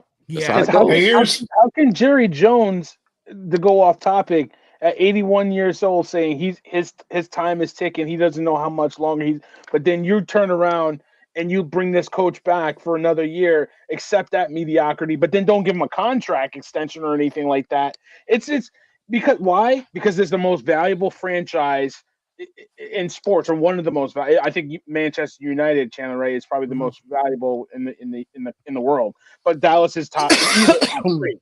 That you're accepting me. Why? Because you want to be the guy that's in control. You want to be the one that says, "Oh, I brought the championship, not Bill Parcells, not Jimmy Johnson. It's me. It's me. I got Mike McCarthy. I will do what I say. I get to go on the radio, talk my junk every Tuesday. Like I'm the one that built this team." But you got Belichick available right now. If he was the coach of the Tampa Bay Bucs, I bet you they call that timeout. And I agree with you, TP. It had no bearing on the game as far as like the Lions were the better team. They deserved to win that game. But you can't tell me that Belichick wouldn't call that damn timeout. That's the problem. That's the problem down there. Here's a bigger problem too, boys. So Tampa Bay's got about $42 million in cap space next year. They got to sign draft picks. They got to sign a few things. Yeah, a lot of going to bring it. They're going to bring it down to about $32 million. Now, here's their list of unrestricted free agents. Now, keep in mind, these are all guys they could have already signed if they wanted to. Mike Evans, Devin White, Levante David, Baker Mayfield, William Golston, Antonio Winfield. There is a slew of guys. They're not going to be able to bring all these guys back. Right. So that's why I said they're not interested in winning, because the reality is, if you know, for example, you're not going to be able to bring back Mike Evans, why would you not try to trade him and get a pick a la what Washington did? Why would you not try and move Baker Mayfield and try to get, trade whatever you have to try and trade up and get, May or Williams in the draft? Like, like the mediocrity is horrific. You know what I mean? Like we can say all we want about Washington, but you know what? At least Washington has the gumption to say, hey, you know what? I'm willing to trade 3 first-round picks for Robert Griffin. I'm willing to move star players like Chase Young and Sweat to try and get picks to restock the cupboard. Mediocrity is doing the same thing, what they're doing now, doing insanity, doing the same thing over and over and over again and expecting different results. And that's what they're going to do. They're just going to redo the same cycle, wash, rinse, repeat next year with Baker Mayfield again with slightly less talent. Because they're not going to be able to resign Mike Evans. Tom, let's talk to me. You want to say something real quick before we move? No, you go on because the next one, like my pot is boiling on the next one. That's one I've been waiting. All right, man. Well, I'm not going to waste anybody's. I'm not going to waste anybody's time, man. The Buffalo Bills host the Kansas City Chiefs. Yep. And I gotta go because I ain't talking a while. Yo, talk to me, everybody keep letting Josh Allen off the hook. I don't want to hear it no more. I don't want to hear it no more. You at home now. You're not even playing Kansas City in Missouri. Yeah. You in Western New York and still can't seal the deal. This is what bothers me, and I know Tim may get mad at me, but why us as fans or like people around the sport love big arm quarterbacks? Like live for the big ball moment. Like can't even be methodical. He was aiming for every ball deep downfield to have an incompletion. You're gonna lose trying to get the big ticket. Like you do this the right way. Just watching how the Bills is doing that, it's like, and just watching every fan in that stadium be horrified, cleaning that stadium out for $20 to get snow up out of there for nothing. Knowing that team let you down. How much would they put in the lap of McDermott? Like, this is incredible that Buffalo cannot beat Kansas City when it counts. They could beat them in the regular season. I give Josh Allen all the credit, but how many bullets does Neo keep dodging? That's Keanu Reeves, y'all. Like y'all keep calling him Josh Allen, that's Keanu Reeves, part 1, dodging the bullet. Because every year he get away with it and they give him millions of dollars. Like, no, enough is enough. He got to show up. I don't even want to put the stamp on him like they did Jim Cully back when we was growing up. But what happened to Diggs league? What happens if none of the pieces are there? That's incredible that Mahomes still got the all wherewithal to still beat him. Like he can't win that big game at all. It's incredible. I feel bad for Buffalo. I got people in my family that's Buffalo fans. I got people up there in Western New York shattered. There's nothing he could say. And if he loses Diggs, whose fault is it? Whose fault is it? So I didn't even get a chance to tee this up, and Thomas just opened the pot. So I'm just gonna spin this around because he's been stewing on that one for a minute. Tim, I'm gonna come to you, sir. You did call this last week, man. So talk to me about how you feel. I told y'all last week, Josh Allen cannot beat Patrick Mahomes. He can't. It does not matter what happens. He will lose every single time. Patrick is methodical. He plays a thinking man's game. He gets it done. If the check down's there, he takes it. If the deep pass is there, he takes it. He reads the defense. He makes the play. Josh Allen comes out and just says, you know what? Guns a-blazing, let's fire. And it happens every single time. This isn't something new. This is literally every time they play. It's just, you know, there's no thought process to it. It's I'm going to out-athlete everybody. That's the way he thinks. I'm going to out-athlete everybody. And it ain't going to work for him. He's not Lamar. Like, he's not. He can't run by guys. He can run at you, but again, you're putting yourself in more harm than good. End of the day, man, I mean, the Bills got what the Bills deserved.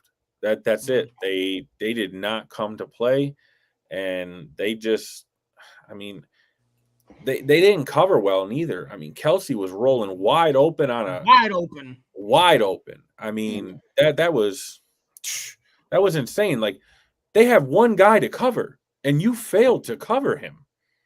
There's like in basketball, the other guys, you just tell Valdez-Scantling self-check.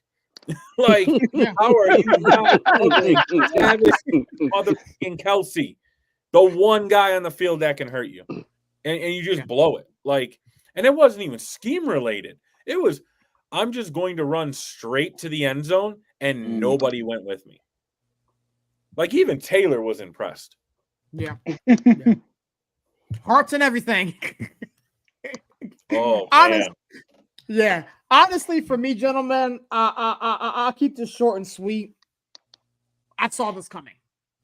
And to be honest with you, for me, it came down to the fact that Josh Allen does not show up big in big games. He's 0-4 versus Patrick Mahomes and Joe Burrow in the playoffs. Period. He doesn't show up. And so until he figures it out, until he gets over the hump, I don't give a damn how much money you make. I'm paying you to win in the playoffs. If we're going to crucify Dak Prescott for not getting it done in the playoffs after all that money, we sure as hell better come back around and give Josh Allen some of this smoke, because you pay all this money, you talk all this stuff, you do all these things, and when you have to man up and lead your team, you don't do it. It's not like the Kansas City Chiefs ran away and hid. It's not like the Kansas City Chiefs blew them out by 50 points or whatever the case may be. You had an opportunity late in that ball game to go down and get your team a win, and you come up short. Miss me with this whole nonsense that, you know what I'm saying, Stephon Diggs dropped the pass. He dropped the pass. Miss me with that whole point that Shakir missed the ball. It was a bad ball. Miss me with the whole point that you forgot the dude in the break in the end zone. It was a bad read.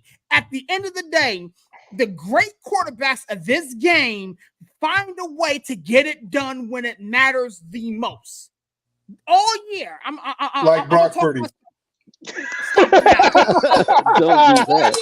All year, we sat here and we talked about how the Kansas City Chiefs were a lesser team than the teams that they had in the previous years. All year, we talked about how Rice was trash, how Valdez Scantling kept dropping stuff, how Kadarius Toney kept on lining off and costing his team. And at the end of the day, when the rubber meets the road, when Patrick Mahomes had the opportunity to step up and lead his team, on the road, mind you, keep in mind, Dawkins was talking junk all year about all week about how coming on the road.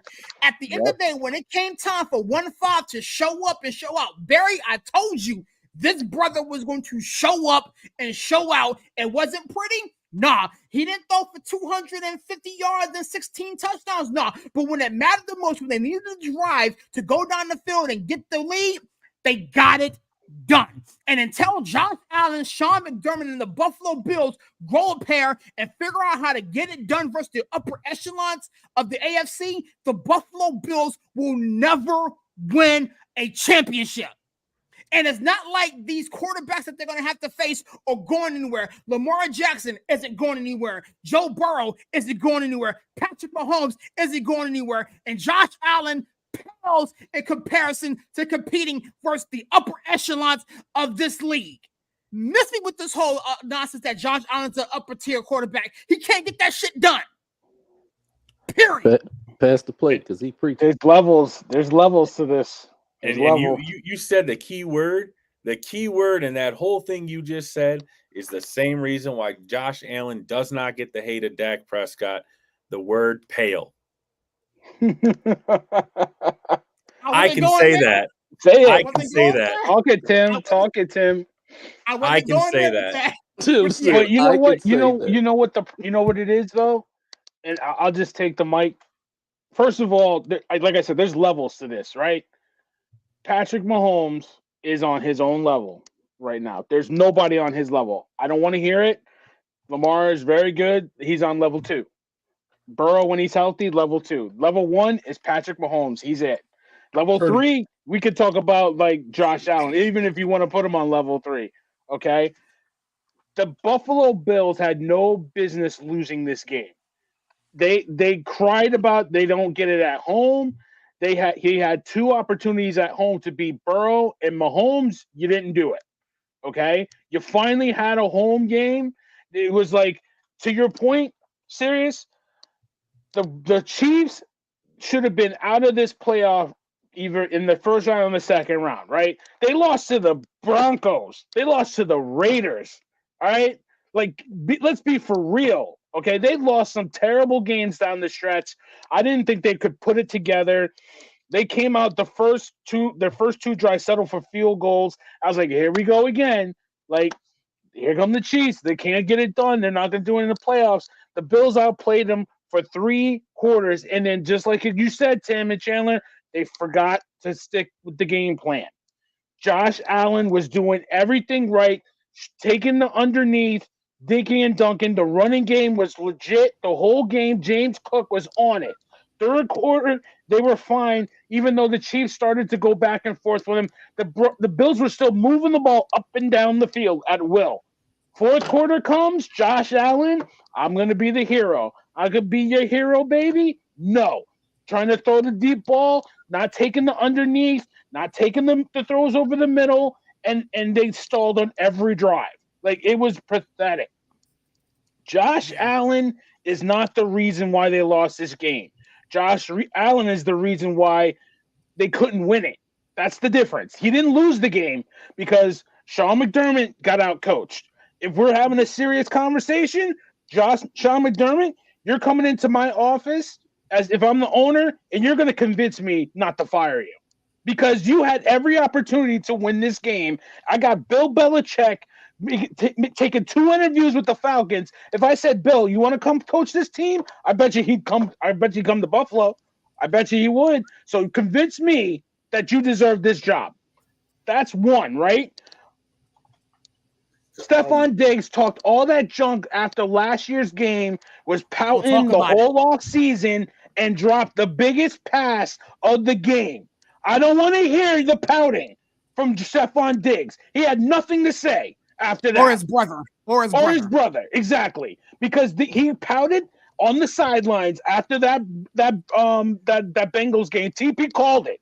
And the whole off season, he was a mess. Couldn't console him. Wanted to get traded. We don't know what's going on with him. He's not happy. And then you got your chance and can't catch the ball. That's all you get paid to do is catch the ball. Couldn't do it. They couldn't run the ball in the fourth quarter. This is a team fail.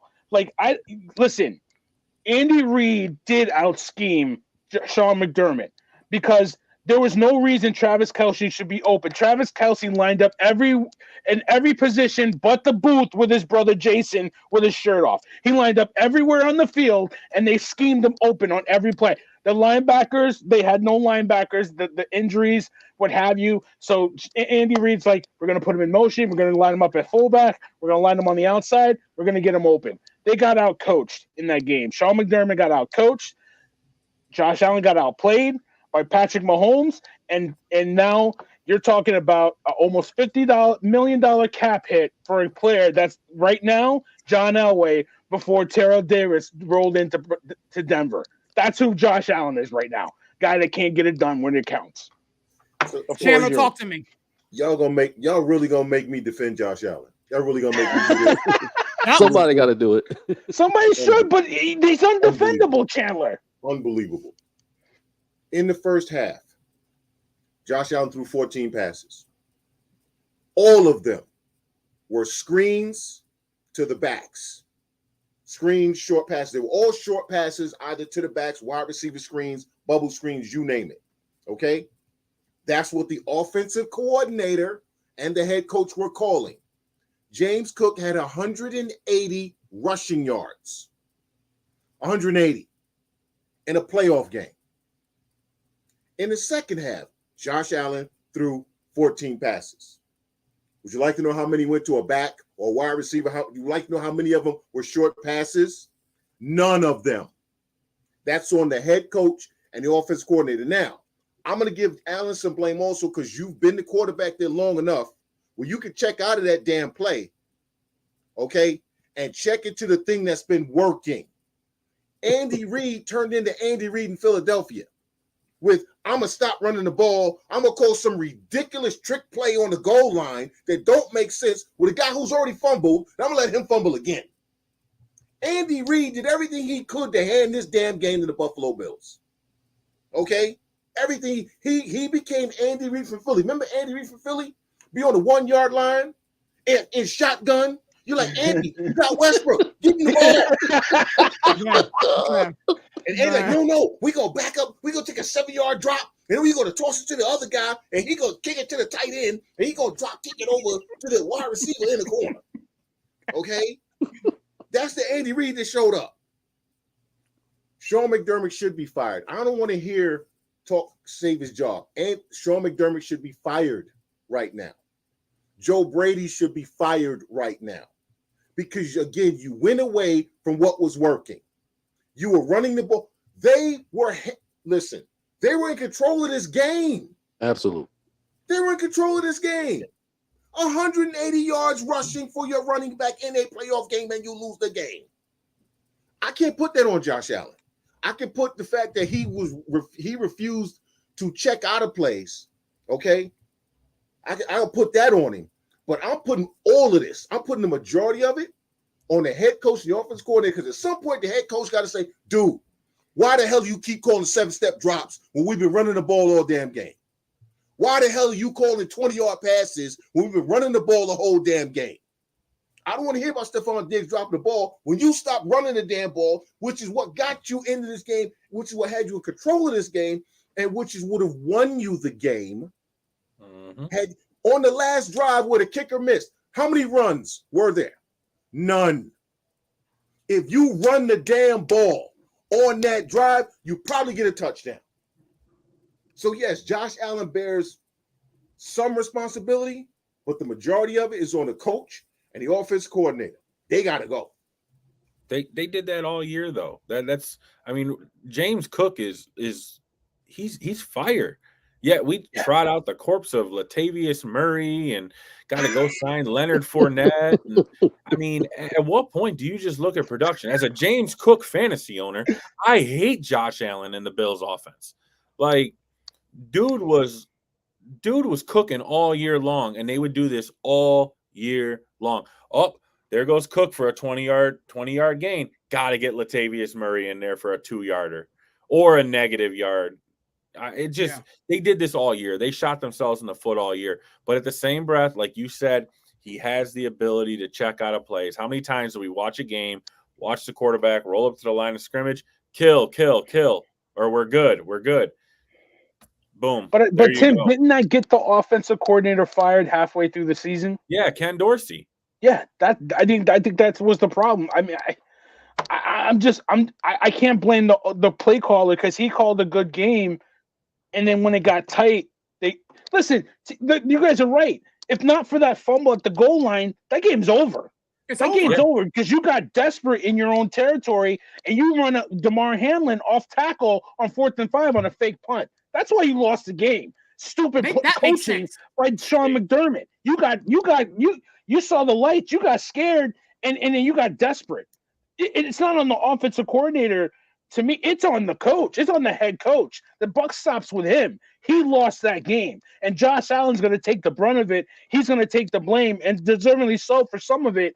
But at the end of the day, Sean McDermott, you're just good enough to get your team to the playoffs. You're not good enough to get this team to win. And sometimes it takes a different voice, right? Like sometimes you got to coach like Doc Rivers, right? We already talked about Doc Rivers, a coach that's just good enough to get you to the second round. Not good enough to get you to the chip. Maybe they need another voice. Breaking news. Talk to me, man. I'm gonna take a different tack because Chandler's already kind of defended Josh Allen, which kind of threw me for a loop. Tim's basically calling the race card, and the rest of you guys are calling for Josh Allen's head. So I'm gonna take a different tack. When you play playoff football, typically outside of the Ravens game, the games are tight, right? We can all agree with that. Would you guys be surprised to know that in every single game this past weekend, the team that lost missed at least one field goal? I think it's drastically underappreciated how important it is to have a reliable kicker, to have a guy like Tucker in your back pocket that you can trot out there and it's basically automatic. Listen, everything you guys just said, I can't challenge, right? The whole Nicole Hardman, 140 pounds dripping wet, we're gonna run him on the goal line. Like I'm not even gonna sit here and try and justify it with a response or an answer. All I'm going to say is this. Yes, if not for such and such, maybe such and such doesn't happen. But just like I said with Brock Purdy, and it could have very much ended just like the Josh Allen story. But on that last drive that started with about 7.5 minutes left, if memory serves me correctly, he was able to take that ball and drive it down. Took off about 6 minutes off the clock. They were under 2 minutes when Bass had a kick opportunity. I think it was a 43 or 44-yard field goal, and he missed it. Now, granted, that still leaves Mahomes with 1:20 plus, but at the same time, I think we all have a very different viewpoint on Josh Allen, on Jordan Love, on insert team here that lost, Tampa Bay. Like all these teams, missed kicks in one-score games. It's tough being a kicker because maybe your name is only called one time over the course of a 60-minute period. And when your name's called, the game's on the line and it's I gotta have it type moment. But it is what it is. But I personally thought it was a tale of two halves. The first half, I thought Josh Allen played pretty well, played within himself.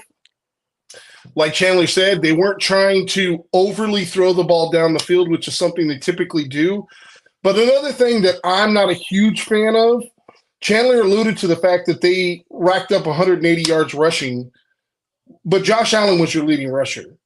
I don't love the fact that your quarterback, just like with Lamar, I praised him. I'm not saying Allen anything negative, but what I'm saying is I don't love the fact that Allen is your leading rusher, right? I don't love the fact that you can't find other ways to scheme up and get guys open, that you need to rely on your quarterback essentially to score all your points, right? That the contributing members, the rest of the team, as Tim alluded to, Cook has been fire all year long. He's been unbelievable. I think he's probably been, I'm just going to guesstimate, but I'm going to say he's probably top 5 or 6 in rushing. He's been really, really good this year. So with that being said, maybe, and Chandler alluded to this a little bit, but maybe if he gets more than 3 carries in the second half, maybe we have a different game. I'm just going to say that. Running backs, as you guys know, it's been a whole long time since I played running back. I'm more like a nose tackle at this point.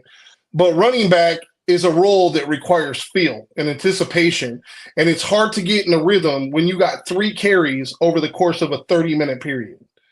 And that's 100% on the offensive coordinator. There is no reason in that type of game, when the game flow has not gotten away from you, that 75% of the time you should not be running the ball on first or second down. You know what? Let the O-lineman fly off the ball and actually impact and drive back. That's what I'm a big ugly. That's what we love to do, is push forward and make that contact. You don't want people coming into you. You want to be able to make that initial contact. And I think that that's where the game really went south, is really the play calling. I'm not going to blame it on Josh Allen. Listen, I'm normally the resident defend Josh Allen, as you know. Week after week shows, you guys are like, he's terrible, he's horrible, this and that. And I'm the guy defending him. But what I will say is Chandler is not wrong. Listen, he makes mistakes. I'm not saying he's a top 5 quarterback, but he's for sure a top 10 quarterback. And on top of that, the play flow and the play calling did not do him any favors. You have got to be able to run the ball, because you know what? Think about this. Even if they're only gaining 2 or 3 yards a pop on the run, all of a sudden now play action might actually work, right? Play action opens up. The linebackers are now matched up on Kincaid. Now he's able to spring free. All you need is 1 or 2 big plays, and that game is totally different. So I think what happened was Buffalo got real tight on the offensive side of the ball. It's almost like they didn't trust their offense to move it. Like, oh, my God, we're playing KC. We know we're always going to lose, rather than just saying, hey, you know what? We're playing with house money in front of our fans, our home fans. Let's do what we've done all year long, and let's just win this game. And that's what it felt like. Perhaps they didn't get tight, then perhaps they may have gotten too cute. Because if you look at how that game unfolded, you should have kept running the football. You should have took the check downs. Yeah. You should have been able to maneuver the football down the field, because it wasn't like the Kansas City Chiefs were stopping your intermediate route. Why'd you stop going to your tight end? Why'd you stop using Kincaid and Knox and screens out the backfield? But yet you decide to take bombs. You decide to run fake punts. You decide to do the things that get your coordinators killed and give your team less than an advantageous opportunity to win the ball game. Royce, you've been very quiet over there, man. Talk to me, man. How you feel? Man, it bears repeating what's been stated. You do what is working, and you do whatever it takes to win. If it's not broke, you do not attempt to fix it. That's what everybody keeps concluding. We saw this game unfold. First half, the Bills absolutely in complete control. As far as I'm concerned, they have Kansas City right where they should be, and all you got to do is continue this flow until the end of the game. I'm looking at the box score for this game like a basketball box score. So with 26 seconds left of the second quarter, Buffalo makes the score 17-13 at halftime. But Kansas City had a little bit of momentum, right? If I'm the head coach, I'm in the locker room and I'm saying, it's Kansas City. They're going to probably score a touchdown when they get the ball to start the second half. So I'm not going to be surprised and we're not going to panic. So it's 20-17. You get through the fourth quarter. And if I'm reading this right, it says Kansas City TD, 14 minutes and 20 seconds. That's the time in which they had scored, right? Help me, guys. That's right? They scored with 14 minutes and 20 seconds still left in the game. Yeah. It's only a 15-minute quarter, right? Do you see all the damn time we got to play our style of football to make up the difference of 3 points? That's right. I'm only down 3, bro. Like, I don't need 2 or 3 scores. What the? Hey, man, listen, bro. I promise while I'm watching this game, I'm looking at whoever's calling the plays and Josh Allen's body language. You put that combination together, and to me, it read, I got to get this guy the ball. I got to try to give this guy the ball. It's almost like it was an ego thing. No. I'm gonna tell you what's bad for all sports, and I'm glad Tim mentioned fantasy before I did. And this is almost like watching a bad fantasy game that's dictating reality. We got to get this guy looks or attempts or shots or catches or runs. If not, we're gonna miss out on people feeling like they had a real chance to, get their money in fantasy or in Vegas or whatever. It was just the goofiest thing that they were trying to get people the ball who had not been receiving the ball. Thereby, they were not productive. They weren't in the flow. They hadn't been relied on. It's like, I don't care what your name is. So what? Your name is Stephon Diggs. Hey, bro, you ain't been in the game really since the first quarter. I'm not forcing you the ball, period. I got this man over here with 180 some yards. He getting the rock. It didn't happen. It was just awful. And I hate to, if I wanted to today, I could have came on here and pretty much chucked everything up to some kind of conspiracy theory. And it's not really a theory. Shit is accurate. But anyway, the real reality is we fans, we know how it goes. It happens. Unfortunately for Josh Allen and the Buffalo Bills, they did not handle the ball in the movement like they could win. They were moving like they were ahead on the scoreboard. I'm like, bro, why they body language coming off like we got the lead and we don't need to move with a sense of urgency? I'm not saying panic, but you still should execute with a certain sense of urgency. Urgent about what? Urgent about securing victory. Urgent about securing the win by taking care of the ball and running it and getting into the end zone, and to get yourself only to a place where you could revisit history and blame it on the kicker wide right again. Josh Allen still can't beat Patrick Mahomes. Just to keep revisiting that all over again, man, that is horrible. I was pissed. And I'm not a huge football fan of any team like that, but I was flat out pissed and disappointed because I allowed myself to get caught up in a game And I feel like, yo, they got them right where they want them. And what the hell, man? That was crazy, bro. That was crazy. Yeah. Yo, I mean, honestly, we can honestly sit here and cook this game up for another 3 hours. But I wanted to give everybody an opportunity to say their final piece on this particular game before we shut it down. Chandler, talk to me. You got anything else you wanted to add, sir?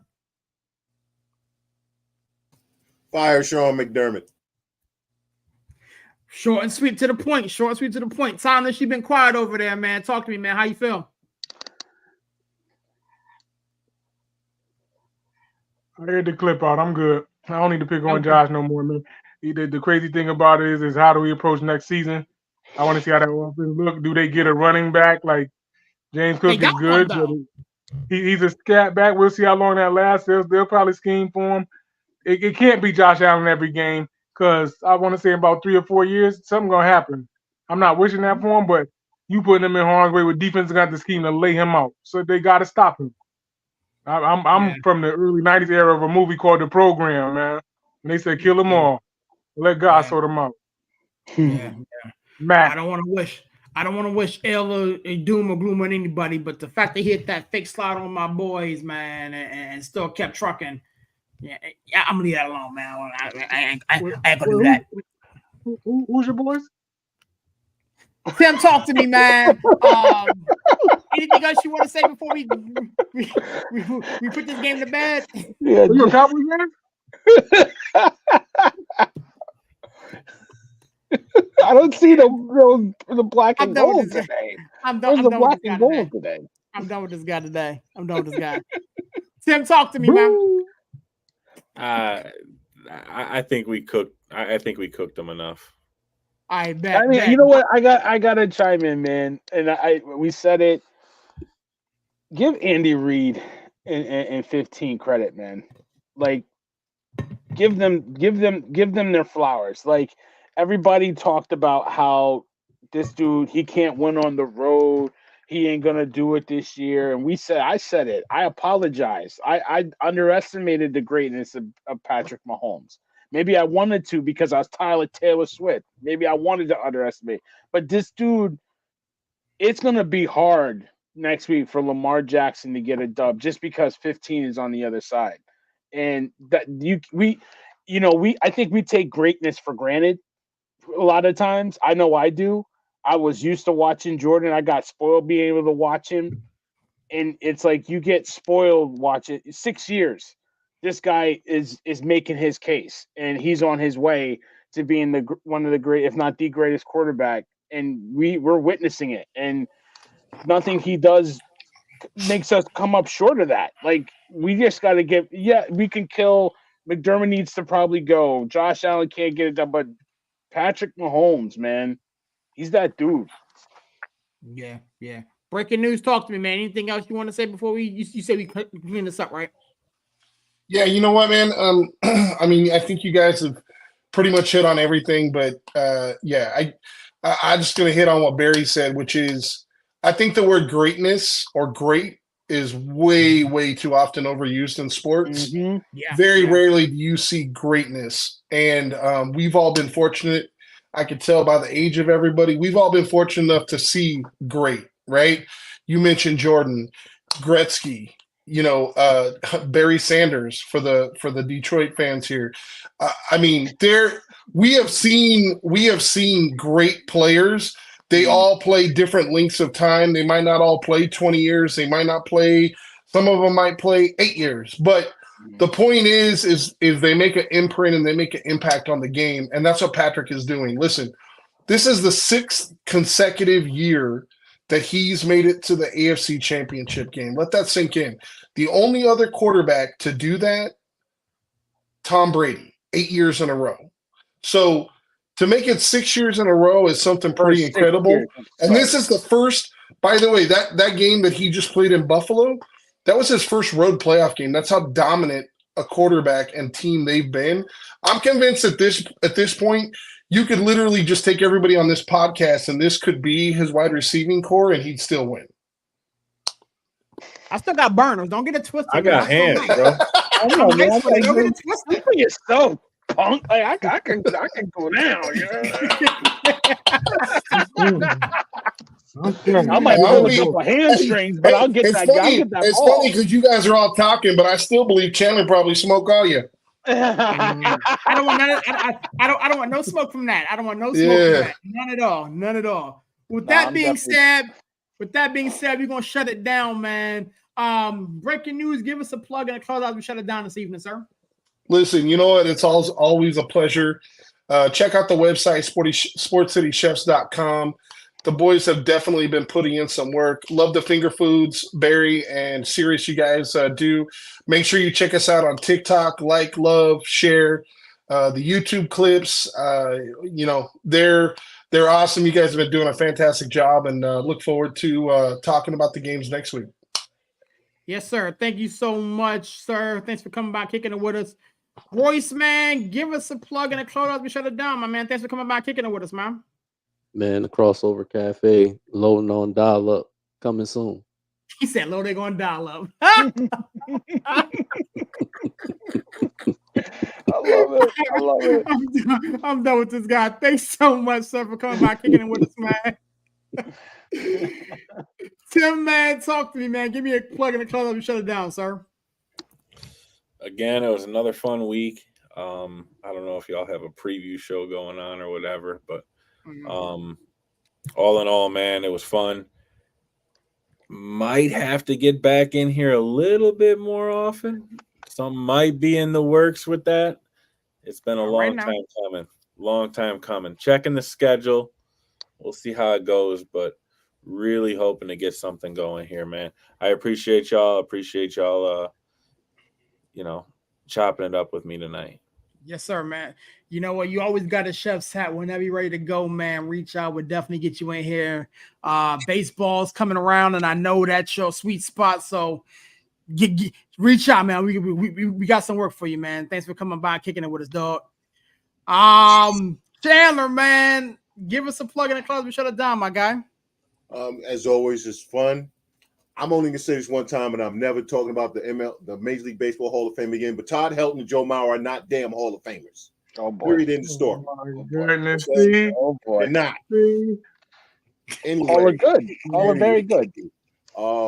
As always, a lot of fun, and for veterans, family members of veterans, friends of veterans, 988 option 1. It's not about suicide prevention so much as it is about reaching out when you're struggling, reaching out when you need somebody to talk to. 22 veterans commit suicide every day. We need to get that number down to 0. Say yes to life. Yes, sir. Thank you so much, Chandler, man. Again, I always echo that. As a veteran, as a veteran spouse, excuse me, man. My wife hits that number up so many dang on times, man, and just to talk. So definitely make yourself available to that. TP Tom, let's talk to me, man. Give me a plug and a close up and shut it down, my guy. This is a public service announcement from the good folk of Sports City Chefs Records. Sports City, I'm at an emotional high right now. All week is gonna be like this until Sunday. Win, lose, or draw, man. Everybody from the 313, put your mother effing hands up and follow me. If y'all don't know who said that, go look it up in the dictionary. If not, y'all can go check out the movie. It should be on your Netflix, whatever you need to do. But it's about a city where they rap battling and they called out Clarence. His real name is Clarence. On that note, tell a friend that it's the chefs again. And if they don't know, now they know. Yes, sir. Thank you so much, Tom, for kicking it with us, man. Villain, you know what to do, man. Give us a plug and a close up and shut it down, my guy. I appreciate everybody coming in. It's so good to see Tim, man. Tim, we got to get back in the building, man. Breaking news. Royce, Chandler, always good to see you, my brother. TP Timeless, looking great, man. Love seeing you, brother. Listen, we back. We are cooking. We're doing big things in here, man. SportsCityChefs.com. We streaming now. We everywhere, man. Come find us. We gotta put this on Spotify. So we gotta make sure that gets popping everywhere so everybody can eat. You know, however you eat, like Roy said, you gotta dial up. Eat on the dial up. We'll check you out. Eat on the dial up, man. Yeah, we're gonna feed you. However we gonna feed you. You know what I mean? Paper plates. You know, gourmet plates. You know, we gonna feed you. So nah, I love it, man. I love the energy, man. Let's keep it going, man. Much love, Sirius. Great job, bro. Yes, sir. Yes, sir. Thank you so much. You know, man, it's your boy Sirius repping that 412 and the 703, man. I don't do this by myself, as you all see, man. I got a slew of brothers that are with me. Shout out to my man Jared for helping me with everything, man, designing everything for me, man. Shout out to them guys at Nonsense and Deep Thoughts for rocking them with us, man. We got a lot of stuff cooking here in 2024, like my man said. Check out the website, the blogs. We on TikTok, Instagram, Twitter, or excuse me, X. There's a lot of stuff going on. My man said the Crossover Cafe coming back, so I'm looking forward to, you know, kicking it with him on that, man. I got my man Tim in the building, who's a baseball aficionado. So I'm looking forward to talking Yankees and, you know, all that fun stuff, man. But as TP said, man, tell a friend to tell a friend. It's the chefs again. And if they don't know, man, now we know, man. We catch you on the next one. Yeah.